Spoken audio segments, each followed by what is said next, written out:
Poultry business करना चाहते हो तो वीडियो में दिखाई जाने वाला पोल्ट्री पीडीएफ ई बुक और पोल्ट्री हार्ड बुक एक बार अगर आप पढ़ लेते हो तो पोल्ट्री के रिलेटेड बॉयलर पोल्ट्री फार्मिंग, देसी पोल्ट्री फार्मिंग और लेयर पोल्ट्री फार्मिंग की 90% जानकारी आपको मिल जाएगी। इस बुक में मैंने डिसीज, मेडिसिन, वैक्सीन और फीड मैनेजमेंट के अलावा चिक्स आने के पहले दिन से लेकर बड़े होने के बाद उनको बेचने तक इन सारी बातों को कवर किया है। पोल्ट्री पीडीएफ ई बुक और पोल्ट्री हार्ड बुक दोनों में भी सेम इंफॉर्मेशन दी गई है और ये दोनों भी बुक आपको हिंदी, इंग्लिश और मराठी भाषा में मिल जाएंगे। पीडीएफ ई बुक आपको मात्र 50 रुपये में मिल जाएगा और हार्ड बुक आपको 250 रुपये में मिल जाएगा अगर आप प्रीपेड 250 रुपये ऑनलाइन पे करके इस बुक को खरीदते हो तो।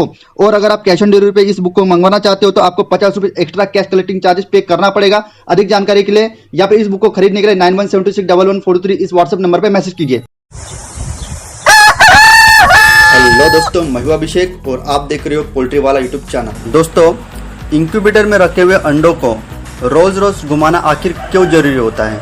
जहाँ दोस्तों, अगर आपने होममेड इंक्यूबेटर बनाया होगा यूट्यूब पर के वीडियोस देख के या फिर ऑनलाइन किसी स्टोर से या फिर ऑनलाइन किसी व्यक्ति से अगर आपने ऑटोमेटिक, फुल्ली ऑटोमेटिक अगर इंक्यूबेटर मशीन आपने अगर अपने घर पे ख़रीदा होगा या फिर बुलाया होगा तो ऐसे में मैं गारंटी लेता हूँ कि आपके मन में एक सवाल जरूर उठता होगा कि इंक्यूबेटर में रखे हुए अंडों को रोज़ रोज़ घुमाना आखिर क्यों ज़रूरी होता है। या फिर इसी क्वेश्चन को हम दूसरे तरीके से बोल सकते हैं कि अगर हम हमारे इंक्यूबेटर में रखे हुए अंडों को अगर रोज़ रोज़ नहीं घुमाएंगे तो क्या होगा। ठीक है, इस तरीके के सवाल अगर आप इंक्यूबेटर अपने घर में बनाते हो या फिर बुलाए हो तो ये सवाल आपके मन में ज़रूर उठेगा। जिन भी भाइयों के पास फुल्ली ऑटोमेटिक इंक्यूबेटर है, चाहे फिर वो 100 कैपेसिटी का हो चाहे फिर वो 200 कैपेसिटी का हो, उनके मन में ये सवाल ज़्यादातर नहीं उठता। लेकिन जिन्होंने अपने घर पर यूट्यूब पर के वीडियोस देख के घर में ही होममेड इंक्यूबेटर बनाया हुआ है और उनके स्पेशल तौर पर जो इंक्यूबेटर होते हैं वो अगर मैनुअल इंक्यूबेटर है तो उनके मन में ये सवाल ज़रूर उठता है। तो दोस्तों, आज के इस वीडियो को पूरा देखिएगा। मैं आपको प्रॉपर तरीके से एक्सप्लेन करके बताने वाला हूँ कि इंक्यूबेटर में रखे हुए अंडों को रोज़ रोज़ घुमाना क्यों ज़रूरी है और अगर आप रोज़ रोज़ इंक्यूबेटर में रखे हुए अंडों को नहीं घुमाते हो तो आपको कौन से डिसएडवांटेजेस या फिर आपको कौन सा खामियाजा भुगतना पड़ सकता है। देखिए दोस्तों, इंक्यूबेटर में रखे हुए अंडों को रोज़ रोज़ घुमाना क्यों ज़रूरी होता है। देखिए, रोज़ाना बेसिस पे इंक्यूबेटर में रखे हुए अंडों को नहीं घुमाते हो तो अंडों के भीतर के पीले कलर का जो योक होता है, ठीक है, तो वो अंडे के भीतर के इनर शेल मेम्ब्रेन को चिपक जाता है। जब योक या फिर जिसे हम भ्रूण भी कह सकते हैं, ठीक है, तो इनर शेल मेम्ब्रेन को जब चिपक जाता है तो उसकी प्रॉपर मूवमेंट नहीं हो पाती और इसी वजह से एम्ब्रोज या फिर भ्रूण अंडे के भीतर ही मर जाता है। इसीलिए रेगुलर बेसिस पे इंक्यूबेटर के अंडों को रोजाना बेसिस पे घुमाना हेल्दी एम्ब्रो डेवलपमेंट के लिए या फिर भ्रूण के डेवलपमेंट के लिए बहुत ही ज़्यादा आवश्यक होता है। अभी आपको ये तो पता चल गया कि प्रॉपर तरीके से रोज रोज अंडे अगर हम इंक्यूबेटर के नहीं घुमाते हैं तो उसमें का एम्ब्रोज मर सकता है। चलो मैं अभी आपको बताता हूँ कि अंडों में चिक्स बनने के अलग अलग स्टेजेस पे अंडा ना घुमाने के वजह से हमें कौन से डिसएडवांटेजेस या फिर कौन सा खामियाजा हमें भुगतना पड़ सकता है। सबसे पहला पॉइंट, सबसे पहला खामियाजा, पर्याप्त मात्रा में इंक्यूबेटर में अंडे ना घुमाने से इंक्यूबेशन के शुरुआती दिनों में ही यानी कि 3 से 6 दिन के भीतर ही एम्ब्रोज या फिर भ्रूण की मौत हो सकती है। ठीक है, यहाँ पर मैंने पहला रीजन क्या बताया, पर्याप्त मात्रा में इंक्यूबेटर में अंडे ना घुमाना। मान के चलिए अगर दिन में कम से कम आपको 2 बार तो भी इंक्यूबेटर में अंडे घुमाने हो तो आप उतना भी अगर नहीं करते हो तो ऐसे समय में स्टार्टिंग के 3 से लेकर 6 दिनों में ही आपके मतलब जो भी योग होता है या फिर एम्ब्रोज की डेवलपमेंट होती है वो रुक जाती है या फिर वो मर जाता है।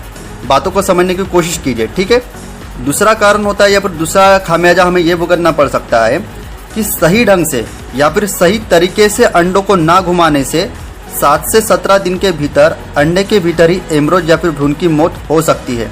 बट इस तरीके से अंडों में एम्ब्रोज का मर जाना ये काफ़ी कम बार देखा जाता है। यहाँ पर मैंने कारण क्या बताया दोस्तों, सही ढंग से अंडों को ना घुमाना। यहाँ पर अंडों को तो आप घुमा रहे हो लेकिन सही ढंग से या फिर सही तरीके से नहीं घुमा रहे हो। तो यहाँ पर एक क्वेश्चन निकल के आता है कि सही तरीका क्या होता है। माने कि आपके पास मैनुअल इंक्यूबेटर है, अगर आपके पास फुल्ली ऑटोमेटिक इंक्यूबेटर है तो वहाँ पर मशीन अच्छी तरीके से उस मशीन मतलब कि अंडों को प्रॉपर तरीके से रोटेट करती है। लेकिन आपके पास मैनुअल इंक्यूबेटर है तो ऐसे में सिर्फ आप अंडे घुमाने हैं करके सिर्फ उसके अंडों के ऊपर में हाथ घुमा रहे हो तो ऐसे में उसको प्रॉपर तरीके से अंडे घुमाना नहीं कहा जा सकता। तो ऐसे में 7 दिन से लेकर 17 दिन के भीतर एम्ब्रोज की मौत अंडों के भीतर हो सकती है। यहाँ पर मैंने बोला कि फुल्ली ऑटोमेटिक इंक्यूबेटर वालों को इसका एडवांटेजेस मिल सकता है लेकिन इसमें भी फुल्ली ऑटोमेटिक इंक्यूबेटर में भी अंडे घुमाने के लिए 2 तरीके का इस्तेमाल किया जा सकता है। जहाँ पर चेन सिस्टम इस्तेमाल की जाती है, टॉप की इस्तेमाल की जाती है, तो वहाँ पर अंडे वर्टिकल एंगल में खड़े हुए होते हैं, माने कि जो उनका बड़ा वाला पोर्शन होता है वो ऊपर के साइड में होता है और जो तिरछा या फिर निमुड़ता जो पोर्शन होता है अंडों का वो नीचे वाले भाग में होता है।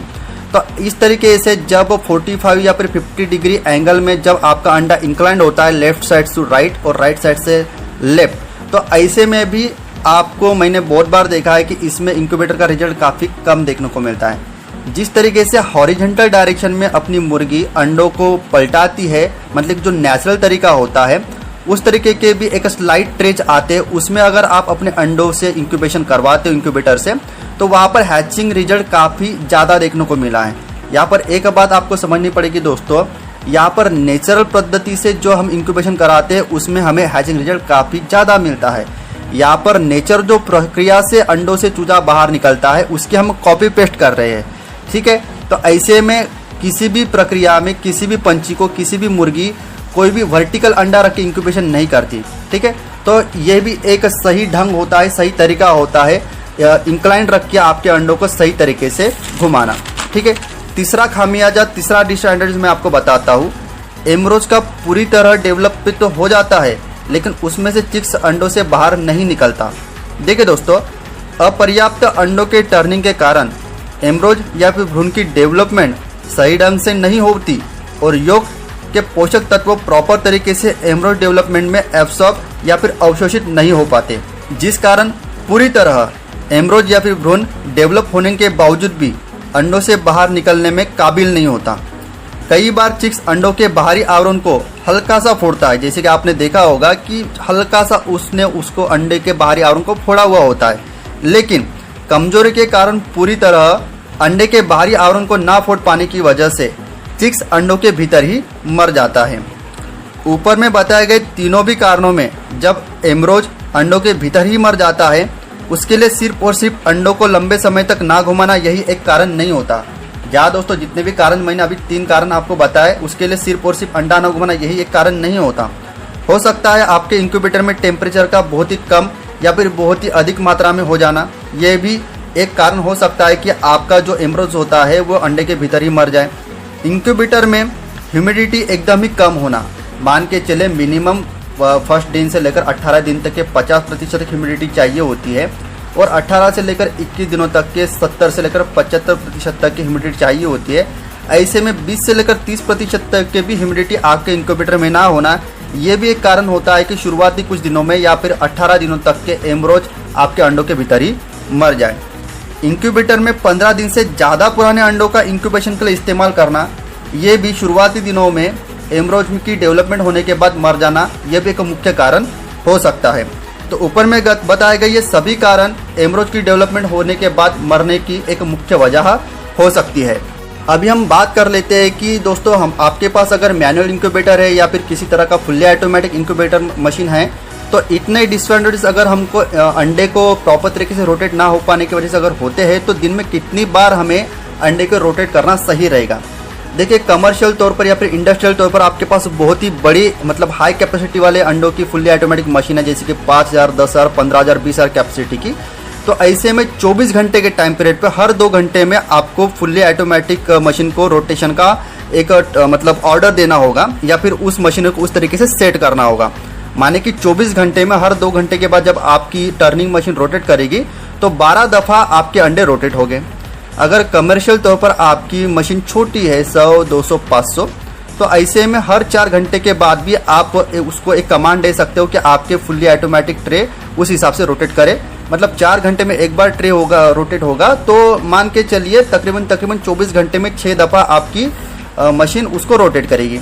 और अगर आपने मैनुअल इंक्यूबेटर मशीन बनाया हुआ है और किसी भी कारण की वजह से अगर आप प्रॉपर तरीके से उसको वक्त नहीं दे पाते हो अंडों घुमाने के लिए, लेकिन कितने भी मुश्किलों के बावजूद भी दिन में कम से कम 2 बार तो आपको अंडों को जरूर घुमाना है। सवेरे को काम को जाने के पहले 6 बजे और काम से शाम को वापस आने के बाद शाम को 6 बजे। इस तरीके से 24 घंटे में 2 दफ़ा 12 घंटे के इंटरवल पर 2 बार तो आपको अंडों को जरूर घुमाना है। आई होप दोस्तों आज के वीडियो में दी गई जानकारी आपको अच्छी लगी होगी।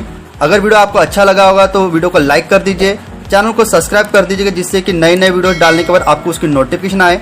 और कमेंट करके ये वीडियो आपको कैसे लगा और आप और से कौन से टॉपिक पर वीडियो हमसे बनाना चाहते हो उस रिलेटेड कमेंट करके जरूर बताएं।